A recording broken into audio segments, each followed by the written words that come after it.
Ekstra, selamat ulang tahun. Harus kejam sebagai pribadi. Milo yang sangat jelas bahwa jika dia merayu untuk keselamatan di hadapan Dahlan yang menantang, dia tidak akan mendapatkan belas kasihan tetapi malah akan diambil kesempatan lebih lanjut. Seringkali dalam hidup, semakin baikmu, semakin sering orang memanfaatkannya. Jika berbicara dengan logika kepada mereka, mereka akan memperlakukanmu dengan kasar. Jika kamu memperlakukan mereka dengan kasar, mereka akan berbicara dengan logika kepadamu. Tinju adalah satu-satunya kebenaran sejati di dunia ini. Oleh karena itu, menghadapi tekanan dan provokasi dari Dahlan, dia memilih untuk menyelesaikan masalah ini secara tegas, memotong akar permasalahan dan memberikan kesempatan kepada lawannya untuk menyesal. Ketika mendengar perkataan Milo Yang, ekspresi Dava seketika menjadi rumit, dan dia tidak lagi banyak bicara. Dia merasa bahwa Milo Yang bukanlah orang bodoh dan orang seperti ini dapat dengan mudah membunuh seorang jenius tingkat master bukanlah hal yang biasa. Pada saat yang sama, beberapa tetua yang mengenakan jubah dewa tiba-tiba mendekati dari kejauhan. Melihat adegan ini, para siswa luar segera memberi hormat. Tetua yang memimpin adalah seorang tua berambut putih, tubuhnya kurus, terlihat seperti tidak berdaya, tetapi matanya tajam seperti mata pisau. Dan orang ini adalah mentor Dahlan. Ketika melihat jenazah Dahlan, wajah tetua berambut putih segera menjadi buruk. Dia tiba-tiba berbalik ke arah Milo Yang tanpa basa-basi dan langsung meninju Milo Yang. Pukulan ini seperti banjir besar, menggulung Milo Yang, hendak menghancurkannya di tempat. Melihat adegan ini, wajah semua orang di sekitar tiba-tiba berubah pucat, dan satu persatu mereka mundur dengan cepat, takut terkena dampaknya. Melihat pukulan dari tetua berambut putih datang, ekspresi Milo Yang seketika menjadi dingin, tanpa basa-basi. Dia melangkah ke depan dan dengan lembut menarik sarung pedang-pedang biru gaib dengan ibu jari. Dengan suara mendesis. Bersamaan dengan suara pedang yang membunyikan, pedang biru gaib tiba-tiba keluar dari sarungnya, langsung memotong tangan tetua berambut putih. Melihat Milo yang benar-benar menantangnya, mata tetua berambut putih tiba-tiba menyiratkan ekspresi meremehkan. Seorang siswa dari lembaga eksternal juga berani menantangnya. Mati. Namun, ketika tinjunya bersentuhan dengan pedang Milo Yang, ekspresi wajahnya tiba-tiba berubah, ingin menarik diri tetapi sudah terlambat. Suara silet. Pedang biru gaib Milo Yang langsung membelah tangan tetua berambut putih itu menjadi dua, tetapi beruntung pada saat kritis ini, tetua berambut putih itu telah mundur 10 kaki. Namun, satu lengan sudah hilang. Melihat adegan ini, semua orang di sekitar menjadi bingung. Mentor dari lembaga internal benar-benar kalah. Semua orang terlihat tidak percaya, ketika melihat Milo Yang, mereka seolah-olah melihat monster. Ingatlah, ini adalah dekan dari lembaga internal. Tetua berambut putih saat ini juga penuh dengan tidak percaya. Dia menatap Milo Yang dengan ketat, "Kamu." Namun, Milo Yang tiba-tiba menghilang dari tempatnya. Dengan mendesis, sebuah cahaya pedang langsung memotong tetua berambut putih itu. Ketika sudah sampai pada titik ini, tentu saja pembunuhan harus dilakukan hingga akhir, mengirimkannya ke akhir hidupnya. Melihat Milo Yang mendekat, ekspresi wajah tetua berambut putih tiba-tiba berubah. Dia tidak pernah berpikir bahwa siswa luar yang kecil ini benar-benar memiliki niat membunuh padanya. Tanpa ragu, dia marah, "Berani sekali, kamu benar-benar." Ketika suara berhenti, pedang Milo Yang sudah meluncur ke arah mereka, sangat cepat, seperti kilat yang mengejutkan. Tetua berambut putih merasa ngeri. Kapan siswa luar ini menjadi begitu menakutkan? Tetua berambut putih tidak berani menahan pedang Milo Yang, berusaha untuk mundur, tetapi pada saat itu, kecepatan pedang Milo Yang tiba-tiba meningkat. Swiss. Di depan mata semua orang, pedang Milo yang menembus jantung tetua berambut putih. Tetua berambut putih membeku di tempat, matanya melebar. Tiba-tiba, keheningan merayap di sekeliling. Membunuh tetua. Semua orang terkejut oleh aksi Milo Yang. Apakah pemuda ini gila? Berani membunuh bahkan dekan internal. Berdosa. Pada saat yang sama, teriakan murka terdengar seperti guntur jauh dan kemudian, ruang waktu terbuka, seorang tua berjubah putih muncul. Melihat sosok tetua berjubah putih itu, semua orang segera memberikan hormat, salam kepada Tetua Yuan. Tetua Yuan. Ini adalah tetua tertinggi di lembaga internal, kepala lembaga internal. Tetua Yuan muncul di dekat Milo Yang, dan ketika melihat bahwa tetua berjubah putih itu telah menghilang, wajahnya tiba-tiba menjadi sangat suram. Dia menatap Milo Yang dengan tajam, mengekang Milo Yang dengan kekuatan tak terlihat, "Kamu berani membunuh tetua?" Milo Yang menjawab tenang, "Dia yang menyerang duluan. Dia tidak takut." Ketika dia belum meninggalkan kota Qingcheng, dia merasa perlu untuk merendahkan diri dan berkembang dengan rendah hati. Setelah keluar, baru saya menyadari bahwa seringkali, meskipun Anda tidak mencari masalah, masalah itu dapat datang menemui Anda. Mengalah adalah keputusan yang pasti tidak akan membawa kebebasan, tetapi hanya akan memberikan kesempatan bagi pihak lawan untuk semakin menindas. Bagiku, hidup dan mati hanyalah sesuatu yang perlu dianggap sepele dan jika tidak puas, maka bersiaplah untuk bertindak. Tetua Yuan menatap tajam ke arah Milo Yang, matanya mencerminkan niat membunuh. Dia yang menyerang duluan. Milo Yang mengangguk tanpa rasa takut, "Benar." Tetua Yuan menatap Milo Yang tanpa berbicara, tetapi tekanan yang tak terlihat sudah mengepung Milo Yang. Milo Yang mengerutkan kening, tangan kirinya menopang gagang pedang dan ketika dia memikirkan bagaimana melarikan diri setelah membunuh orang tua ini, tiba-tiba, seorang tua berjubah putih muncul di sebelah kanannya. Melihat tua tersebut, Tetua Yuan dan yang lainnya terkejut sejenak, kemudian memberikan hormat, salam kepada Dekan Mu. Dekan Mu. Dekan Akademi Dewa. Setelah mendengar perkataan Tetua Yuan, semua siswa segera memberikan hormat. Dekan Mu tidak memperhatikan orang-orang, dia berjalan perlahan ke depan Milo Yang, dia mengamati Milo Yang sejenak, lalu berkata, "Ikutlah denganku." Milo Yang agak bingung. Tetua Yuan ragu sejenak, lalu berkata, "Dekan, dia membunuh tetua dan murid internal. Menurut hukum, harus dihukum mati dan semua keluarganya." Dekanmu tiba-tiba berbalik dan memberikan tamparan. Plak. Sebelum Tetua Yuan bisa bereaksi, dia sudah terpental keluar. Semua orang. Setelah Tetua Yuan bangkit, dia penuh kebingungan, "Dekan, kamu."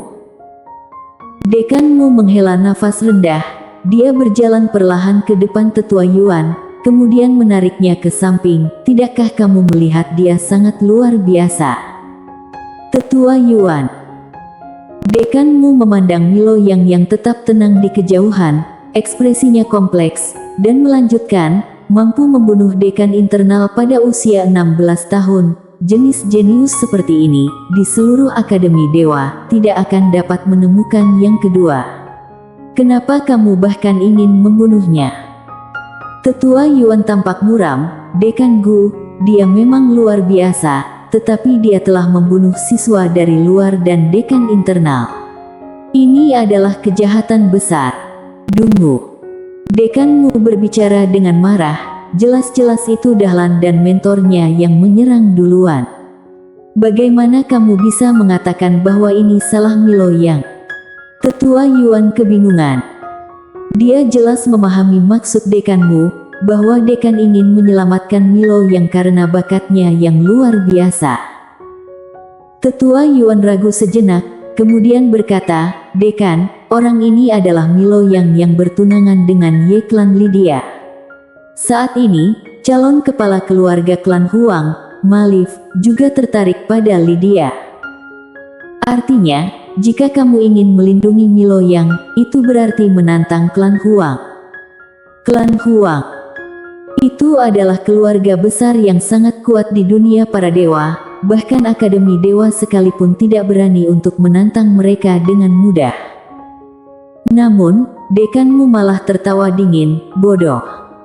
Tetua Yuan terlihat agak sulit menerima kenyataan tersebut. Dekanmu melanjutkan, jika kita membiarkan Milo yang diperlakukan semena-mena oleh Malif di akademi ini, apakah kita masih punya harga diri di masa depan di seminari dewa ini? Tetua Yuan terdiam dalam keheningan. Dekanmu dengan ringan melirik elemen lama Yuan, lalu berkata, konon, Milo yang ini memiliki tubuh suci yang tak terkalahkan, tetapi kemudian terkenal sebagai seseorang yang tidak berbakat. Namun, kekuatannya sekarang begitu menakutkan. Apa artinya ini? Ini berarti dia sembunyi di balik ketidakberdayaannya dulu dan kekuatannya yang mengerikan saat ini menunjukkan bahwa mungkin ada seseorang yang sangat hebat yang mendidiknya. Bagi bakat sejati seperti ini, akankah kita, di seminari dewa ini, bersikap terlalu keras? Tindakan bodoh Dahlan dan gurunya, yang bersedia menjadi anjing orang lain, menyebabkan mereka berakhir seperti ini. Apakah Anda ingin mengikuti jejak mereka? Tetua Yuan tetap diam, merenungkan kata-kata dekanmu. Dekanmu melanjutkan, klan Huang memang sulit didekati, tetapi apakah kita benar-benar bisa memastikan bahwa orang-orang di belakang Milo yang lebih lemah dari klan Huang? Tetua Yuan melihat Milo yang di kejauhan, berpikir, sialan. Dia, Milo Yang, berbicara tentang membunuh dengan sangat mudah. Jika dia mengatakan bahwa tidak ada yang mendukungnya di belakang, Tetua Yuan tidak percaya. Selain itu, sejak dia membunuh seseorang hingga sekarang, dia tetap sangat tenang, sangat terkendali. Tidak ada tanda-tanda ketakutan sama sekali. Ini bisa berarti dia sangat kuat secara individu atau mungkin ada kekuatan di belakangnya yang sangat hebat. Dekanmu melihat Milo yang dari kejauhan, kemudian berkata, kami akan memberinya bantuan, tetapi kami juga tidak ingin melawan klan Huang. Jika klan Huang menang, kita tidak akan kehilangan apa-apa, tetapi jika dia menang, pertolongan ini akan memberikan imbalan yang besar. Mendengar kata-kata dekanmu, Tetua Yuan menghela nafas, terpaksa mengakui bahwa kebijakan ini lebih cerdas. Dia sebelumnya ingin menentang Milo yang agar bisa mendapatkan kebaikan dari klan Huang, tetapi dia mengabaikan satu hal, yaitu Milo Yang. Apakah pemuda ini sederhana? Sekarang, setelah merenung dengan tenang, Tetua Yuan menyadari bahwa pemuda ini tidak sama sekali sederhana. Jika dia terus mengejar simpati klan Huang dan mengambil sikap keras terhadap Milo yang untuk itu bisa menjadi kesalahan besar. Apalagi jika pemuda ini memiliki dukungan yang lebih kuat di belakangnya daripada klan Huang. Selain itu, menguntungkan klan Huang tidak sebanding dengan risiko besar yang mungkin dihadapi. Melihat kembali keputusannya untuk menargetkan Milo yang atas desakan klan Huang, Tetua Yuan menyadari kesalahannya. Dia merasa perlu meningkatkan pemahamannya dan membuat keputusan yang lebih bijaksana di masa depan. Dekanmu berjalan perlahan ke depan Milo Yang, melihat Milo yang menempatkan ibu jarinya di gagang pedang dan dia tersenyum. Kamu membunuh Dahlan dan mentornya bukan salahmu, aku tidak akan menghukummu untuk itu. Tetapi, aku harus memberitahumu, Dahlan mencari masalah denganmu karena klan Huang dan sekarang calon kepala keluarga klan Huang, Malif berada di kota dan dia akan terus mencari masalah denganmu. Milo yang mengangguk sedikit, aku mengerti. Dekanmu melihat Milo Yang, saat ini kamu memiliki dua pilihan. Pertama, kamu tetap tinggal di dalam akademi, tetapi aku tidak dapat menjamin keamananmu karena klan Huang sangat kuat. Kedua, aku akan mengatur duel hidup dan mati dengan Malif, di mana kalian berdua akan bertarung secara adil, hidup dan mati di tanganmu sendiri. Tentu saja, ada juga pilihan ketiga, yaitu meninggalkan akademi dan melarikan diri dari dunia. Tetapi jika kamu melarikan diri, klan Huang pasti akan marah kepada klan Yang. Milo yang memikirkan sejenak, lalu berkata, kedua. Dekanmu tampaknya sudah mengantisipasi situasi ini, oleh karena itu tidak terkejut.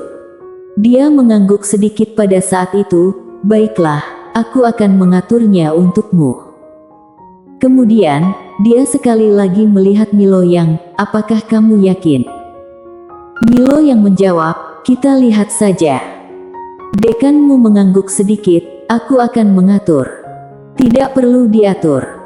Pada saat ini, suara tiba-tiba terdengar dari langit, dan seorang pria turun dari langit. Pria itu adalah Malif.